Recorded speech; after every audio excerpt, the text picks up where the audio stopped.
خالقی عرض و سما و انس و جان، پادشاهی به سپاه و به وزیر، تاجداری به کلاه به سریر.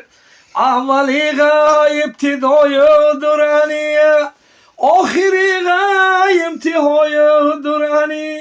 غافر و ستار رحمان و رحیم، قهار و جبار سبحان العظیم.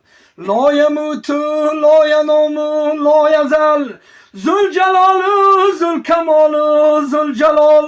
هر نکمر ذو سماستی دور، ذات حمد و سناستی دور.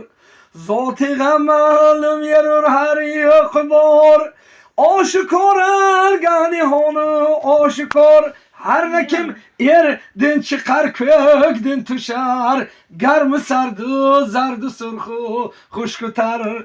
Kamili kudrallığı hayatidir, şahidi vasfi guvahi zatidir. برچنکو بند خلاق درول، مؤمن و کافر رزاق درول. بسم الله الرحمن الرحیم. نیاتی نبی صلی الله علیه و سلم. والمحمد کم رسول الله در، سروری جمله گدای و شادر. اندله بی گلشنی لولاگل، قرب دریا سنده دوری پاگل. مظهری بر چه خلایق نوری دور. خطاب گید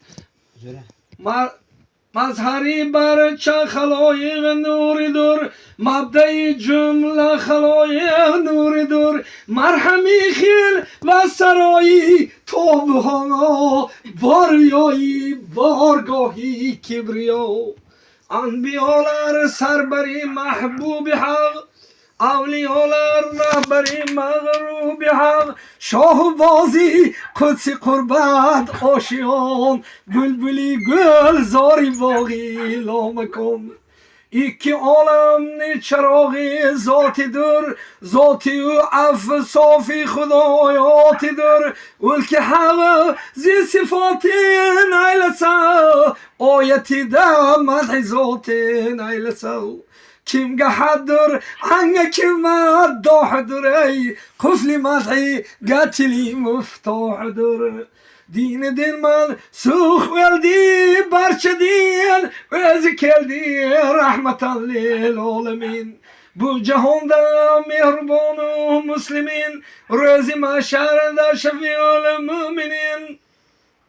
Rütbeti hakim nasip etmiş ana, körmüşemdir hiç kaysi anbiyo.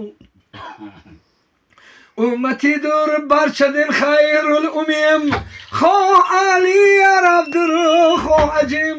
رحمتی حق و زغه هم